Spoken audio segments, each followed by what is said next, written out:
అందరికీ వందనాలండి. కేవలం భారతదేశంలో మాత్రమే కాదు, ప్రపంచమంతా జరుపుకునే అతిపెద్ద పండగ క్రిస్మస్. ఈ క్రిస్మస్ గురించి 5 విషయాలు నేను మీతో షేర్ చేసుకుందాం అనుకుంటున్నాను. మొదటిది, క్రిస్మస్ అంటే ఏంటి? క్రిస్మస్ అంటే యేసు ప్రభువారు పుట్టడం కాదు. యేసు ప్రభువారు పుట్టారు అని గుర్తు తెచ్చుకోవడం. రెండిటికి తేడా ఏంటంటే, యేసు ప్రభువారు ఆల్రెడీ 2000 సంవత్సరాల క్రితమే పుట్టారు. ఆయన పుట్టడం అయిపోయింది, ఆయన చనిపోయి తిరిగి లేవడం కూడా అయిపోయింది. మీకు ఇంకా బాగా అర్థమయ్యేలా చెప్పాలి అంటే, ఒక ఊరు ఉంది, ఆ ఊరిలో ఒక్క హాస్పిటల్ కూడా లేదు. అక్కడ ఉన్న జనాలకి రోగాలను పోగొట్టుకోవడానికి ఏ మార్గము లేదు. సడన్గా గవర్నమెంట్ మీ ఊరిలో హాస్పిటల్ కడుతుంది అనగానే వాళ్ళందరూ ఎంత ఆనందపడతారు? హాస్పిటల్ కట్టడం అయిపోయిన తర్వాత కూడా హాస్పిటల్ కడుతున్నారు అని ఆనందపడితే ఎలాగా? హాస్పిటల్ కట్టడం అయిపోయింది, ఆ హాస్పిటల్కి వెళ్ళడానికి రోడ్డు వేయడం కూడా అయిపోయింది. ఇక మన పని ఏంటి? మన రోగాలు పోగొట్టుకోవడానికి ఆ మార్గంలో నడిచి ఆ హాస్పిటల్లో జాయిన్ అవ్వడం. సేమ్ అలాగే 2000 సంవత్సరాల క్రితం యేసు ప్రభువారు పుట్టారు అని అందరూ ఆనందపడింది దేనికంటే, మన పాపాలను పోగొట్టడానికి దేవుడే భూమి మీదకి వస్తున్నాడు అని. ఆయన వచ్చాడు, చనిపోయాడు, తిరిగి లేచాడు. అంటే ఏంటి? రక్షణకి ఒక మార్గం ఆయన సిద్ధం చేసి వెళ్ళిపోయాడు. ఇప్పుడు మన పని ఏంటి? ఆ రక్షణ అనే మార్గంలో నడిచి ఆయన మన పాపాలను ఎలా పోగొడతాడో తెలుసుకొని మనం పోగొట్టుకోవడం. మన పని మిగిలింది, దేవుడి పని అయిపోయింది. సో ఇవాళ మనం క్రిస్మస్ జరుపుకుంటున్నాము అంటే యేసు ప్రభు వారు పుట్టారు అన్నట్టుగా కాదు. ఆయన పుట్టి ఆయన పని ఆయన చేసి ఆయన చనిపోయి తిరిగి లేచి ఆయన వెళ్ళిపోయాడు. ఇక ఎవరి పని బ్యాలెన్స్ ఉందంటే మన పనే బ్యాలెన్స్ ఉంది. మనం ఎలాగా ఆయన చెప్పిన మార్గంలో నడవాలి అని ఇవాళ మనం గుర్తు తెచ్చుకోవడమే నిజమైన క్రిస్మస్. ఇకపోతే రెండో పాయింట్, ఈ క్రిస్మస్ని ఎలా సెలబ్రేట్ చేసుకోవాలి? ఒకటే చెప్తానండి, అనవసరమైన భారాన్ని పెంచుకోవద్దు. డబ్బులు లేకపోయినా కానీ కొత్త బట్టలు కొనుక్కోవాలి, పండగ పూట నాన్ వెజ్ లేకపోతే ఎలాగా, లేదంటే పండగ పూట బయటికి వెళ్ళకపోతే ఎలాగా అని డబ్బులు లేకపోయినా కానీ దాన్ని బీభత్సంగా సెలబ్రేట్ చేసుకోవాలి అని ఒక భారాన్ని పెంచుకోవద్దు. డబ్బులుంటే బట్టలు కొనుక్కోండి, లేదంటే లేదు. అంతేగాని కొత్త బట్టలు వేసుకుని అందరి ముందు చూపించుకుంటేనే నిజమైన క్రిస్మస్ కాదు. ముఖ్యంగా కొంచెం ఏజ్ పెద్దగా ఉండే వాళ్ళ గురించి చెప్తున్నానండి. దయచేసి మీరు మీ కొడుకులను అవ్వచ్చు, కూతుర్లను అవ్వచ్చు, అల్లుళ్ళు అవ్వచ్చు, కోడళ్ళు అవ్వచ్చు, పిల్లలకి ఇది కూడా చేయలేకపోతున్నారా పండగ పూట అని వాళ్ళ మీద ఎక్స్ట్రా భారాన్ని పెంచొద్దు. డబ్బులుంటే కొనుక్కోండి, అంతేగాని అప్పులు చేసి అది చేసి ఇది చేసి క్రిస్మస్ని బాగా సెలబ్రేట్ చేసుకోవాల్సిన అవసరం లేదు. అలా సెలబ్రేట్ చేసుకోవడం నిజమైన క్రిస్మస్ కాదు. డబ్బులుంటే బాగా సెలబ్రేట్ చేసుకోండి, తప్పులేదు. లేదు, ఆ డబ్బుల్ని మేము సెలబ్రేట్ చేసుకోవడం కాకుండా లేని వాళ్ళకి ఎవరికైనా బట్టలు ఇస్తాం, లేని వాళ్ళకి ఎవరికైనా సహాయం చేస్తాం అంటారా? అది ఇంకా గొప్ప క్రిస్మస్. మీరు ఇంకా బాగా దేవుడికి నచ్చినట్టుగా క్రిస్మస్ సెలబ్రేట్ చేసుకుంటున్నారు అని దాని అర్థం. పిల్లలకి ఆల్రెడీ కొత్త బట్టలు ఉన్నా కానీ మళ్ళీ ఇంకో జత కొత్త బట్టలు కొనకుండా ఆ కొత్త బట్టలు ఏవో వేరే లేని పిల్లలకి మీ పిల్లల చేత ఇప్పించండి. అప్పుడు వాళ్ళు కూడా క్రిస్మస్ ఎలా సెలబ్రేట్ చేయాలి అని నేర్చుకుంటారు. ₹1,00,00,000 పెట్టి క్రిస్మస్ సెలబ్రేట్ చేసుకునే వాడికంటే కూడా నీతిగా మంచిగా ఉంటూ క్రిస్మస్ సెలబ్రేట్ చేసుకునే వాడిని దేవుడు చూస్తాడు. వాళ్ళను బట్టే దేవుడు ఆనందపడతాడు. ఇదైతే మీరు గుర్తుపెట్టుకోండి.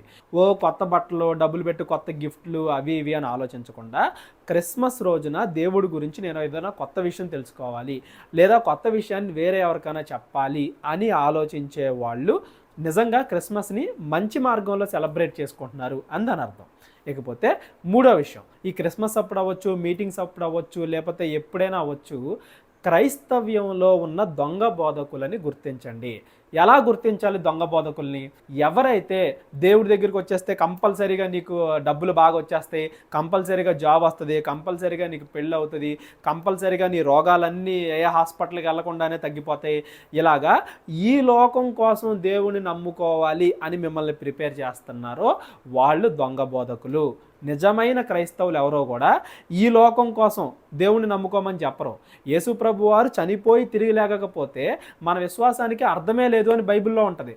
వేరే లోకం ఉంది, నిజమైన లోకం ఉంది. ఈ లోకంలో మనం ఎన్ని కష్టాలు పడినా కానీ మంచిగా నీతిగా నిజాయితీగా బ్రతికితే దేవుడు మనకు ఆ లోకాన్ని ఇస్తాడు అని నమ్మడం నిజమైన విశ్వాసం అవుతుంది. కానీ ఈ లోకం కోసం నమ్ముకుంటే మాత్రం మీరు దేవుణ్ణి నమ్ముకున్నారు అన్న భ్రమలోనే ఉన్నారు, నిజానికైతే మీరు దేవుణ్ణి నమ్ముకోలేదనే అర్థం. రీసెంట్గా నేను న్యూస్లో కూడా చూశాను, దేవుడే మా రోగాన్ని తగ్గిస్తాడు అని హాస్పిటల్కి కూడా వెళ్లకుండా ఉన్నారంట. దేవుడే మాకు ఉద్యోగాన్ని ఇస్తాడు, దేవుడే పెళ్లి చేస్తాడు, దేవుడే ఐశ్వర్యాన్ని ఇస్తాడు అని చెప్పేసి కష్టపడకుండా ఇంట్లో సీట్లో కూర్చుంటే నిజంగా దేవుని నమ్ముకున్నట్టు కాదు. మన ప్రయత్నం మనం చెయ్యాలి. దేవుడి మీద విశ్వాసాన్ని కలిగి ఉండాలి. దేవుడు భూమి మీద మనకి స్వతంత్రం ఇచ్చాడు. నువ్వు కష్టపడితే నీకు ఫలితం వస్తుంది, కష్టపడకపోతే ఫలితం రాదు. భూమి మీద ఉండే నీ కోరికల కోసం దేవుని నమ్ముకుంటే అది నిజమైన విశ్వాసం కాదు.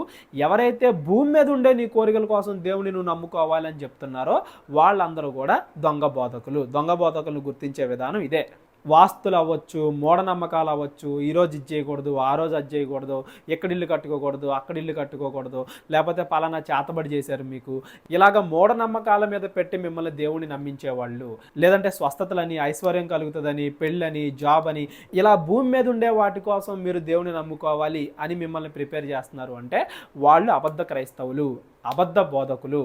నిజమైన బోధకులు మిమ్మల్ని పరలోకానికి నడిపించే విధంగా భూమి మీద ఎన్ని కష్టాలు పడినా మనం నీతిగా, నిజాయితీగా, మంచిగా ఉండాలి అని ప్రిపేర్ చేస్తారే కానీ ఈ భూలోకంలో అశాశ్వతమైన వాటి కోసం దేవుని నమ్ముకోమని చెప్పరు. ఇకపోతే 4వ విషయం, క్రైస్తవ్యం వేరు, క్రీస్తు వేరు. వింటున్న ప్రతి ఒక్కరూ కూడా క్రైస్తవ్యాన్ని మీరు నమ్మొద్దు, క్రీస్తుని మీరు నమ్మండి. ఎందుకంటే క్రైస్తవ్యం పేరుతో మొదటి నుంచి కూడా చాలామంది వేరే దేశాల మీద దాడులు చేయడం, వాళ్ళని బానిసలుగా చేసుకోవడం, లేకపోతే యుద్ధాలు చేయడం, వేరే వాళ్ళని చంపడం, లేకపోతే క్రైస్తవ్యంలో ఉండే బోధకులు లేదంటే విశ్వాసులు తప్పులు చేయడం, ఇలా క్రైస్తవ్యంలో ఉండేది మనుషులు కాబట్టి మనుషులు తప్పులు చేస్తారు కాబట్టి వాటిని చూసి దేవుడు అంటే ఇంతేనేమో అని మీరు ఒక అంచనాకి రాకండి. క్రైస్తవ్యంలో మీరు ఉండాలి అనుకుంటే యేసు ప్రభు వారిని చూడండి, అంతేగాని అదే క్రైస్తవ్యంలో ఉన్న మిగతా మనుషులను చూడకండి. ఎవరో ఒకరు తప్పు చేస్తే ఆ తప్పు దేవుడు చేయమన్నాడని కాదు కదా. దేవుడు వ్యభిచారం చేయొద్దు అని చెప్పాడు. ఎవరన్నా ఒక పాస్టర్ వ్యభిచారం చేశాడు అనుకోండి, అతన్ని తప్పు అనాలి కానీ అతన్ని బట్టి యేసు ప్రభు వారు తప్పు అంటే ఎలాగా? అందుకే చెప్తున్నాను, మీరు క్రైస్తవ్యాన్ని నమ్మొద్దు, క్రీస్తుని నమ్మండి. ఒకే టెక్స్ట్ బుక్ని ఒకే టీచరు 10 మంది స్టూడెంట్స్కి బోధించింది, 9 మంది పాస్ అయ్యారు, ఒకళ్ళు ఫెయిల్ అయ్యారు. ఇక టీచర్ తప్పు కాదు, టెక్స్ట్ బుక్ తప్పు కాదు కదా. ఎవరైతే స్టూడెంట్ కరెక్ట్గా నేర్చుకోలేదో అతను తప్పు అవుతుంది.